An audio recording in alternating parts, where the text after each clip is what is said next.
en lo nuestro, todas las campañas de prevención de la enfermedad de la diabetes. La diabetes es un tema que nos incide muchísimo. 23%, 30% de los coronarios que operamos son diabéticos.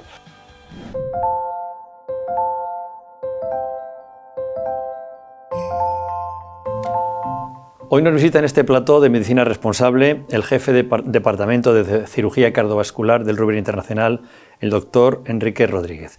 Doctor, bienvenido a Medicina Responsable. Muchas gracias por la invitación y es un placer estar aquí, por supuesto. Voy a quitar una cuestión personal que me gustaría hacerla, siempre me ha gustado hacérsela a un cardiólogo y nunca he tenido la oportunidad, a un cirujano cardiovascular. ¿Qué se siente cuando se para un corazón, usted lo repara y vuelve a latir? Eso tiene que ser la repera. Hombre, con los años te va cambiando, pero nosotros, permíteme un pequeño símil taurino, siempre yo tenía un maestro, Diego Figuera, y un anestesista pericoperal de hace muchos años en Portahierro, que siempre decían lo mismo: los mansos mansean, que es un término taurino. Entonces, el corazón es una cosa a la que hay que tener el respeto, porque en el caso en el que menos te lo esperas te puedes encontrar algún sustillo.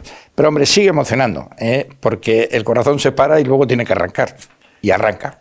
O sea que no. Se lo decía porque siempre suele decir, la prensa es el cuarto poder. Y decía, no, poder es el de un cirujano que para un corazón y vuelve a funcionar. Eso es poder, ¿no? Bueno, poder. El poder es la confianza que deposita el paciente en nosotros, ¿no? Que siempre hemos sido como un poco chamanes, todos los médicos, ¿no? Entonces, si hay esa confianza, hay ese poder, pero nada, es un poder muy limitadito. Bueno, en su caso, no solo ha parado un corazón, ha ido más allá. Es de los cirujanos que cuando hacen un bypass no lo hace extracorpóreo, con esa parada, sino que da los puntos con el corazón y movimiento. Y eso ya debe ser, perdóneme la expresión, la repera. Sí, sí, es una técnica diferente que obviamente minimiza, es una de las cosas que nosotros llamamos cirugía mínimamente invasiva, pero esta no es en el tamaño de la incisión, sino en el tamaño de la agresión que sufre el individuo. Si no ponemos al corazón en circulación extracorpórea, pues el organismo del paciente también sufre menos sacar la sangre fuera, oxigenarla, volverla a meter, pues cambia una cosa que nosotros llamamos homeostasis, que es la regulación de todo el sistema vital del individuo, y de esta manera esas cosas se obvian, ¿no? Lo que no lo paramos, excepto la zona donde estamos trabajando. Para eso hay unos adminículos, unas tecnologías que permiten ver la coronaria, que tiene 1,5 milímetros, no os creáis que tiene mucho más, tenemos unas gafas, etcétera, etcétera, y esa zona sí la podemos... Y eso, y la gran ayuda que también tiene el tener un anestesista que sepa estar contigo. O sea, porque en estas cosas los equipos son importantes, no solo es el que lo dirige, sino la ayuda que tiene, te plantea todo el mundo. ¿A alguien se le escapa que cuando hablamos de extracorpóreo, qué es exactamente? Sí, porque esta es una pregunta bien frecuente en nuestras consultas, ¿no? Me dice, oiga, pero me van a sacar el corazón y luego me lo vuelven a meter. Realmente... para operar del corazón tenemos, si hay que operar de las válvulas en este momento, tienes que entrar dentro de la cavidad, no tiene que haber sangre y no tiene que haber movimiento, fundamentalmente sangre. Claro, si a una persona la dejamos exangüe, pues no oxigena porque la sangre no circula por los pulmones y no riega la cabeza, los riñones, el resto de la... Para eso sustituimos una parte de la acción del corazón, la parte bomba, por una máquina que bombea la sangre y la oxigena, y esa es la que se llama máquina de circulación extracorpórea. En realidad los corazones solo se mueven cuando se trasplantan. En los trasplantes sí, quitamos el malo, traemos otro y lo colocamos dentro. Pero cirugía de banco, que sería lo otro que se hizo antaño, que era sacar los corazones, repararlos fuera, ya no sé, no, hay tecnologías que la han superado clarísimamente. Doctor, usted ha mencionado los trasplantes. Los trasplantes los hemos visto, bueno, yo desde que Christian Barnard hizo aquel trasplante que conmovió al mundo, hemos visto muchos en las películas, hemos visto en alguna televisión cuando se hacen reportajes. Eso sí que realmente tener en sus manos la vida y la muerte. Usted habla con el paciente antes, le escuchan después asustado porque dice, oiga, ¿y esto va a durar mucho? ¿Cómo ha sido eso? cómo ha sido la técnica de los trasplantes, cómo está evolucionando, porque eso ya es lo último. Cuando uno le pone un corazón nuevo es porque el otro ya dejaba de funcionar. Sí, realmente cuando la primera pregunta que me has hecho sobre parar y arrancar un corazón, sí que el trasplante en sí mismo tiene una carga emotiva muy importante. La carga emotiva del trasplante son dos vidas paralelas. En una persona que desarrolla de una manera crónica una enfermedad que indefectiblemente le lleva a la muerte en poco tiempo, y por otro lado hay una sociedad proclive a donar los órganos, ¿no? Desgraciadamente para unos la muerte de uno es la vida de otro. Nosotros hacemos el paso de una cosa a otra. ¿Qué cosas han cambiado? Yo creo que Barnard es uno de los paradigmas más importantes de la historia de la medicina. No porque inventara solo el trasplante, porque no fue él realmente, fue Shanway, que era el que había un cirujano norteamericano del cual era discípulo, pero él fue el primer hombre que tuvo la valentía de asumir el hecho, y además en un sitio como Sudáfrica terrorífico. Era la época del apartheid, y este hombre, el primer donante, fue un hombre de color, y él luego se fue al entierro a llevarlo. O sea, le puso todo lo que había que poner. ¿Qué ha cambiado? Pues realmente la técnica de Barnard de implantación quirúrgica no ha cambiado básicamente. Lo que ha cambiado es la preservación del órgano, lo que ha cambiado es todos los tratamientos que ponemos para que no haya rechazos, lo que ha cambiado es cómo tratamos el postoperatorio en la UBI, y lo que está cambiando de una manera acelerada es la utilización de sustitutos del órgano donante en el ser humano hacia otros sustitutos. Se ha publicado, ayer leí en el New England, que es nuestra revista para todo el mundo, paradigmática, para internistas, para todos, que acaban de hacer otro a lo injerto de cerdo en una persona que estaba en fase terminal y no había un donante para él en ese momento. Y todo esto sí que es una experiencia maravillosa que estamos viviendo ahora, que a veces tropieza con la parte ética o no ética de legislación, que yo creo que hay que tenerla.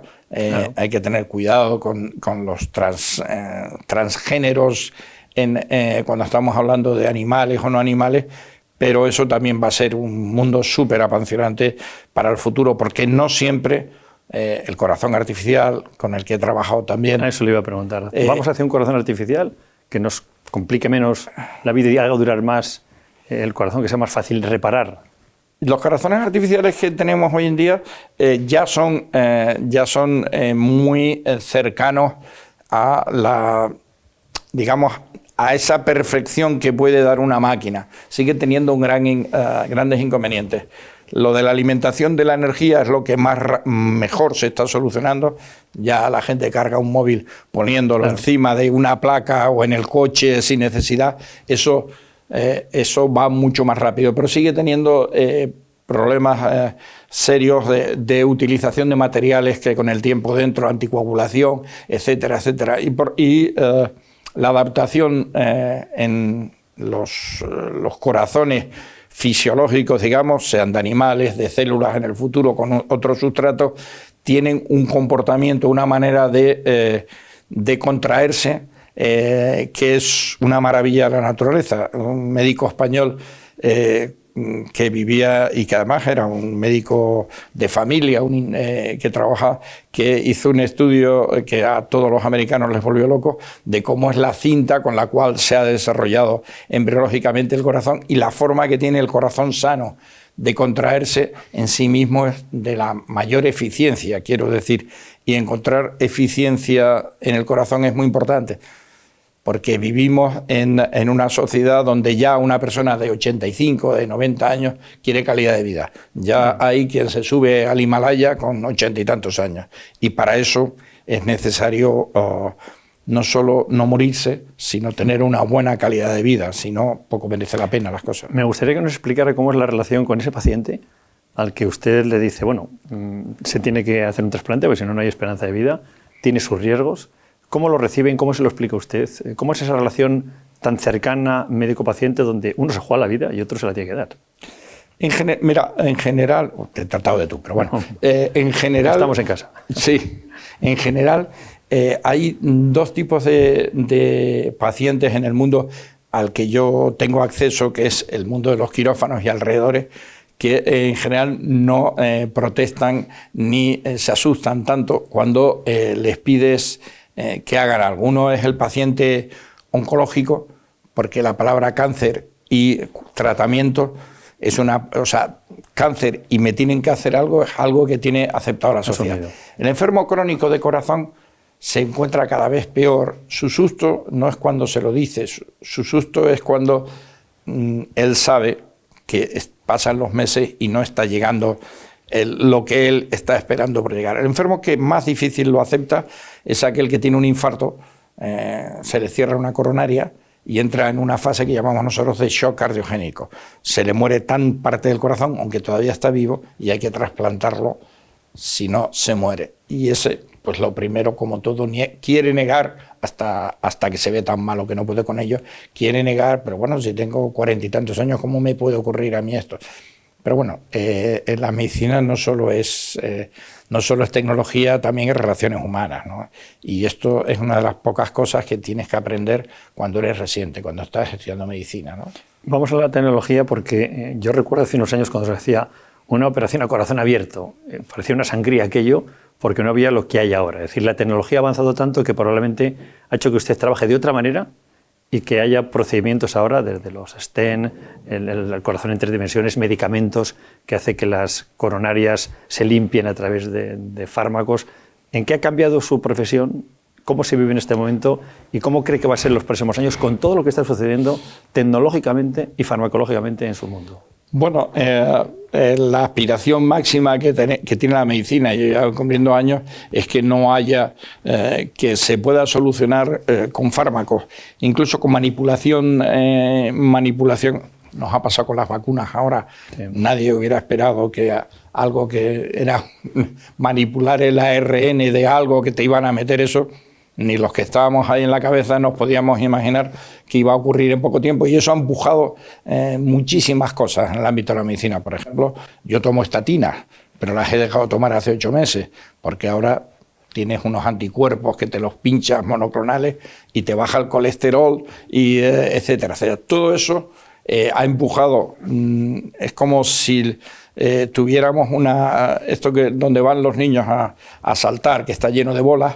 En nuestro mundo nos lo empujamos entre nosotros mismos. La cardiología ha empujado la cirugía cardíaca se ha revolucionado y se ha empujado en otra dirección, pero bueno, nos llevamos bien en general. El problema de todo esto es que yo sí creo, y después de muchos años, que hay que separar lo que es tecnología de lo que es medicina, aunque vayan juntos, porque no lo último que se publica que aparece en Google puede ser lo más sensato para un paciente. Seguramente no. No, eso lo comentaba con una de tus colegas hace un rato. Muchas veces en la consulta los enfermos te vienen a contar lo que les tienes que hacer. Claro. Entonces, porque leen al doctor Google, lo que no son conscientes es que a veces los tratamientos sensatos, los que están probados, a lo mejor no están en la página 1, ni en la 2, sino en la 4. Porque la impronta que tienen las multinacionales en este mundo globalizado a veces nos lleva a tomar decisiones que no están guiadas por el pozo que da el ver enfermos y tratarlos y verlos salir adelante. Entonces, hemos evolucionado en el tiempo, sí, a operar por agujeros más pequeños, a minimizar, a mejorar muchísimo las máquinas extracorpóreas. Las válvulas han evolucionado muchísimo en el tiempo. Los tratamientos anticoagulantes también parecen que han mejorado, no en todos los aspectos. O sea que yo creo que sí hay revolución y sí hay movimiento. ¿Pero eso está limitando la actuación del cirujano cardiovascular? ¿Se hacen menos operaciones ahora que antes porque la tecnología y los medicamentos hace que se trate de otra manera, no como antes que había siempre que operar? ¿O qué futuro ve a partir de ahora? Hombre, hay un artículo famosísimo de hace 3 o 4 años de un italiano en el New England precisamente, que dice: los cirujanos, los nuevos scavengers, somos los nuevos barrenderos. Y claro, uno mira eso con sorna, si no tiene un poco de sentido de humor y de visión estratégica. ¿Qué significa esto? Que parte de esa tecnología lo que hace es dilatar en el tiempo nuestra actuación, y no en todos los casos todo lo que sea mal usado, esas tecnologías no hubieran conseguido que algunos enfermos a lo mejor tuvieran una supervivencia superior. Te voy a poner un ejemplo muy claro. Hay una enfermedad que solo es el 12% de las enfermedades coronarias, de la enfermedad coronaria, que es la enfermedad multivaso, tronco y multivaso. Significa que tienes afectación de más de una de las arterias coronarias. De siempre, esa estudio tras estudio, tras estudio, tras estudio, la cirugía se muestra en seguimiento a largo plazo. Lo que se trata no es que no solo no te mueras en quirófano, sino que vivas muchos años. Entonces, la cirugía es el traje hecho a medida. Lo otro es paliativo. Lo que pasa es que puede llegar un momento en que si tú tienes todas las arterias llenas de metal por dentro, pues estamos en una situación que nosotros llamamos full metal jacket. Ya nosotros no podemos entrar, porque no da para más. No da la cuestión para más. Por eso digo que la sensatez. Ahora hay un reflujo en esa dirección, la cirugía coronaria. En el año que yo me fui de jefe de servicio al clínico, ese año operamos, de 100 enfermos que operamos, 36 eran coronarios. Luego eso bajó a 20. Esta semana hemos operado 60% de lo que hemos operado es coronario. Entonces, son ondas y curvas. En la patología valvular, mitral no, tricúspide no, en la patología valvular aórtica ha surgido algo que es, me ponen una válvula por la ingle. Eso yo creo que es un gran avance cuando estamos hablando de personas de una edad determinada para arriba y en una situación clínica determinada. Pero la física es la física. Y yo cuando digo esto es que tú no puedes acabar poniendo a una persona de 40 años una válvula dentro de una válvula, dentro de una válvula, dentro de una válvula, porque al final no hay una válvula. O sea, entonces todas estas cosas son las que estamos valorando ahora. Por eso ahora funcionan conceptos nuevos como Heart Team. ¿Qué es un Heart Team? Es un encuentro multidisciplinario para tomar una decisión sobre cada caso en particular, lo que puede ser mejor de todo lo que ofrece la tecnología. Y si miráramos hacia el futuro, en la tecnología, los nuevos retos que encuentra su profesión, ¿qué es lo que le gustaría encontrar para poderlo utilizar? Es decir, ¿qué máquina, qué piedra filosofal le faltaría a usted para mejorar en la atención del paciente?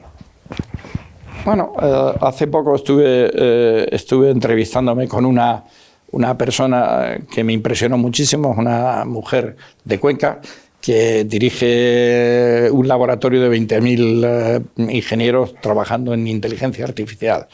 Es una española y me sorprendió tanto su enfoque y su manera de ver. Yo creo que necesitamos herramientas matemáticas o algún tipo de cosas para hacer muy reproducible cualquier tecnología. Y segundo, probablemente que ya lo tenemos, reproducir fuera de seres vivos experimentación para llegar a conclusiones. Todos estos, y se pregunta cirujano porque está hablando de ordenadores cuánticos, porque a lo mejor el dolor que supone averiguar lo que va a ocurrir con un nuevo fármaco, con una nueva prótesis cuando va bien, pues maravilloso. Pero todos esos voluntarios a lo mejor me haría feliz que lo que llamamos ensayos en fase 4 desaparecieran del mapa para acceder a todo lo nuevo y que mi gente se lo meta en la cabeza sin necesidad de todo eso. Y ya hay robots que operan otras cirugías. La nuestra también. A la suya, ¿qué robot, qué es lo último, qué es lo más vanguardista? Porque todo el mundo hablamos de Hugo, del Da Vinci. Sí, curiosamente el año tan atrás, que ya nos parece, el año 96, yo me fui con dos colegas españoles, uno catalán y otro madrileño, a Nueva Orleans, porque teníamos una cita para fundar una sociedad de cirugía mínimamente invasiva.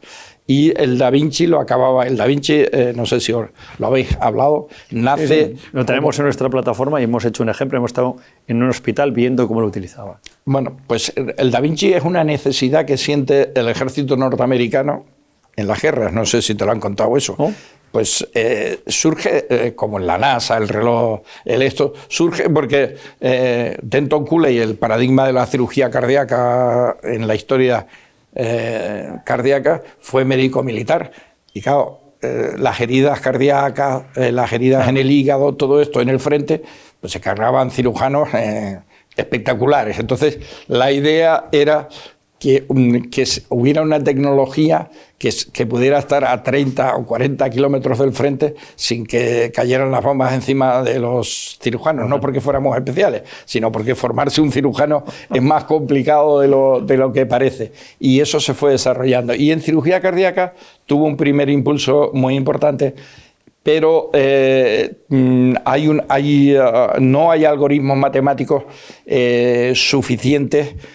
No digo para no operar por robótica, que sí se emplean para cardiopatías congénicas, etcétera, etcétera, pero esto que hablamos de operar con el corazón latiendo las coronarias, tienes que tener algoritmos matemáticos tan refinados que... Lo sabrás seguramente, con el tiempo, lo sabrás. Sí, eso seguro que llegará. Que claro, si tú manipulas, la aguja vaya donde tenga que ir. Si el corazón hace un extrasístole, tu aguja... Un extrasístole es un ritmo chungo en ese momento, para que nos entendamos. Tu aguja no puede ir donde no va. Todos esos problemas que nos parecen tonterías hay que tenerlos resueltos mucho antes de implementar todo este tipo de cosas. Y por eso digo que la inteligencia artificial y todo este tipo de cosas seguramente en un plazo, no sé cuán de breve, porque aquí siempre hablamos que creemos que es mañana, pero hay que tener paciencia para algunas cosas. Hombre, desgraciadamente el que está muy malo, la paciencia se la agota en sí mismo, ¿no? Pero hay veces que está tan malo que se muere. ¿Cómo se afronta la muerte de un paciente cuando se la tiene que contar a un hijo, a un hermano, a un padre? Pues probablemente es lo más duro de este oficio, y desgraciadamente para los cirujanos cardíacos, como para en su momento los neurocirujanos, es tan inmediato porque hay la esperanza tú hablas con un enfermo y hablas con su familia, y le dices, bueno, esto aunque es grave, pues tiene un 15% de riesgo, que es muchísimo, algo muy grave. Claro, hay que entender que eso significa que si hay 100 personas pegadas en una pared, al día siguiente hay 85, faltan 15, y nadie quiere estar en esas 15. Eso es un ejemplo muy gráfico que también me lo enseñaron muy mayores, porque entronca mucho con esa violencia tan ilógica y desatada, inhumana, y falta de sentido que tenemos ahora con la violencia, la guerra, Pipo, o el que sea. Pero eso es duro. Y eso, hablarlo con las familias cuando ocurre, es algo a lo que no te acostumbras nunca. Y además, desgraciadamente, el senior es el que tiene que salir ahí fuera. Yo no puedo decirle al esto, oye, sal tú a torear este toro. Y además no se lo merecen los familiares. Y no sé, eso francamente es lo que te preparan, pero no te preparan nunca del todo para esa sorpresa. Y esa noche no duermes bien. Eso ya te lo digo. Es decir, si puede conciliar el sueño, si tiene reacciones adversas y sobre todo si influyen tanto en el paciente antes de operarse como en la familia si las cosas salen mal, influye su entorno social, influye su religión, influye sus circunstancias de todo tipo. Hombre, yo creo que la religión ayuda. No voy a decir que es esta, aquella o aquella otra religión, pero bueno, hay agnósticos y no sé, o ateos o tal, también que están muy preparados para... Me he encontrado de todo en la vida. Pero claro, el que se muere no es el que está preparado o no está preparado. Los que están preparados son los familiares. Entonces, los familiares directos, los más directos, la escena no sé, me hubiera gustado hablar de cómo se pone una válvula, pero esto es un tema muy interesante. La escena de hablar con unos familiares del paciente que se acaba de morir, pues te retratan un poco lo que somos en este momento, lo que vamos y a dónde vamos. Hay quien llora desconsoladamente y hay quien reivindica desconsoladamente. Y vemos también las relaciones que hay dentro del grupo de la familia, pues que se reactivan en ese momento. A lo mejor el hijo que nunca hizo caso, o la hija que nunca hizo caso al padre y tal, decide en ese momento dar el do de pecho. Todas esas cosas se resumen en los 20 minutos esos en que sufres el chaparrón y además luego tienes que consolar a la gente, ¿no? Me recordaba a nombrar la palabra válvulas. Y yo me acuerdo de Pilar Miró, cuando trabajábamos con ella en Televisión Española, que decía, es que por las noches cuando duermo no puedo conciliar el sueño porque oigo mi válvula. Es verdad. Y les agobia mucho. O sea, un paciente que tiene, usted opera, pone válvulas, claro, la vida cambia. Hasta el sonido de por las noches hace que sepas que está ahí y que tu corazón tiene problemas. Pilar Miró, que le tengo mucho cariño porque yo fui un mini actor en una película suya, sí, la hizo un Puertahierro y era un poco un relato de su vida. Gary Cooper, que está en los cielos, por eso me acuerdo perfectamente porque me lo preguntaba. Vamos a ver, las válvulas cardíacas no suenan, cavitan. Esto es algo difícil de explicar para alguien que no lo entiende. Se siente, ¿no? Sabes que algo pasa ahí. Entonces, no, como las películas ¿os acordáis del oeste? Los indios ponían la oreja en el rail y decían, viene el tren, o viene no sé cuánto. Pues pasa un poquito. Entonces, dependiendo de cómo sea el armazón y la esencia estructural de tus tejidos, el sistema óseo, osteomuscular, se transmite más o menos esa cavitación. En la abertura y el cierre, las válvulas no pegan del todo, porque si pegaran se romperían muy pronto. Casi llegan y no llegan. Es como las hélices de los submarinos nucleares, que tienen que tener sistemas anticavitación para que los sonares del enemigo no lo encuentren. Pues hay personas donde eso lo escuchan mucho. Entonces, yo siempre digo lo mismo cuando alguien me dice, pues mire, no juegue usted al póker, porque si usted cree que le está escuchando el vecino, los faroles se van a llevar mal. Pero es verdad, y si tienes un proceso, los internistas lo saben muy bien, una neumonía y tienes válvulas, pues o algo que solidifique una parte del pulmón, el sonido se transmite mucho más y angustia un poco al enfermo. Tal vez la única operación que no da mucho miedo cuando te operan algo que tenga que ver con el corazón es el marcapasos, porque ya lo lleva muchísima gente. Es lo único que parece que ya está normalizado, digamos, ¿no? Sí, eso es otra de las cosas que ha tenido muchísimos avances tecnológicos. Tienen todo lo que ganamos en una cosa lo perdemos en otra. Como sabéis, ahora que está tan de moda lo de conducir coches eléctricos y las pilas y todo esto, el mayor problema que tienen no es que sean Ferraris, ya no son Ferraris, son super Ferraris, te entienden, hablan contigo, lo que te dé la gana, pero la energía todavía no sabemos cómo resolver, porque todo el mundo quiere que sea muy pequeño para que no le moleste y que dure mucho tiempo. Entonces, que dure mucho tiempo está reñido con que sea tan eso. Se está trabajando mucho en ello y yo seguro que llegaremos si todos estos proyectos de investigación y de, ¿cómo lo llaman ahora los políticos? Resiliencia, todo esto se lleva a donde hay que llevarlo. Muchas de estas cosas estoy seguro que se resolverán.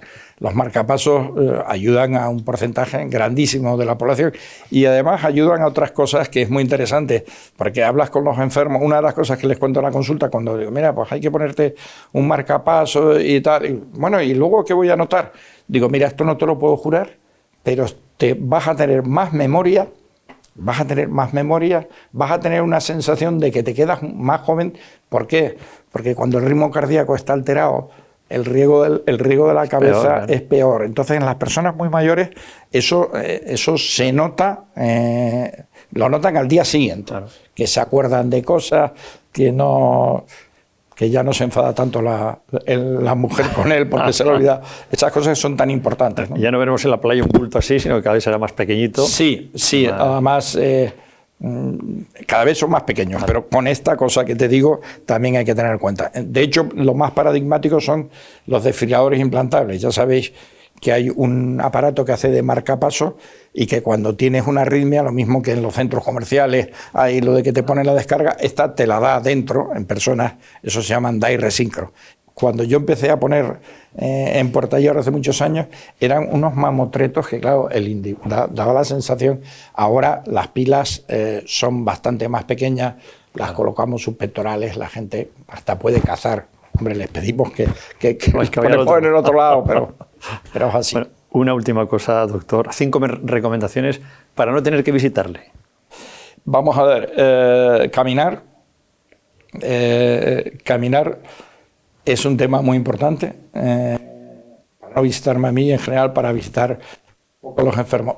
Segundo, tener un proyecto interesante y alimentarte bien. O sea, obviamente esas dos cosas no son difíciles de hacer. Luego, segundo, tener una vida higiénica, que esto es parte, caminar y alimentarse bien. Y luego, ahora que hay un rebrote de determinadas enfermedades infecciosas, porque a lo mejor hemos abusado de los antibióticos en procesos que sí o que no, o sea, ir al médico que le haga un proyecto de vida. Y uno debería de tener un médico de cabecera, que debe venir del mundo de la medicina de familia o de la medicina interna, que te oriente en la vida. Segundo, tener pocos berrinches, lo cual no significa... O tercero, lo cual no significa... Está pidiendo milagros, doctor.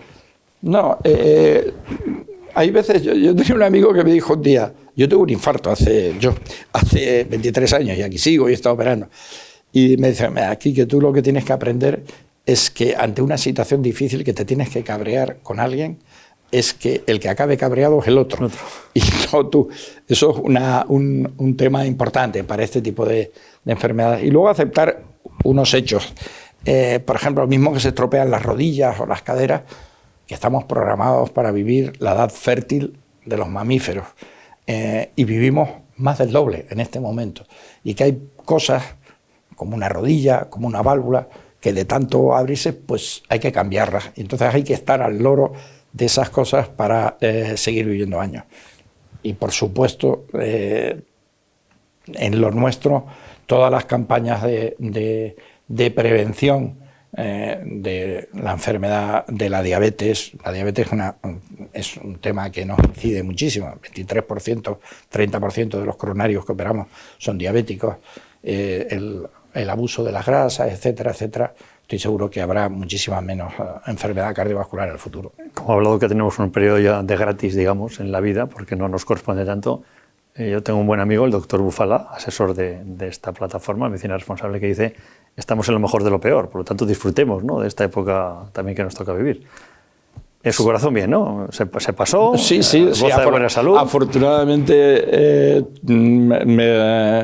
me lo abortaron para entender el proceso y luego pues en unas veces me lo he tomado más en serio o menos en serio lo de no tener estrés, pero no fumo, hago una serie de cosas que son recomendables. Y además yo creo que la cirugía cardiovascular, que es cada vez más gerontocirugía, nos está haciendo ver que hay otra vida después de los 70 años.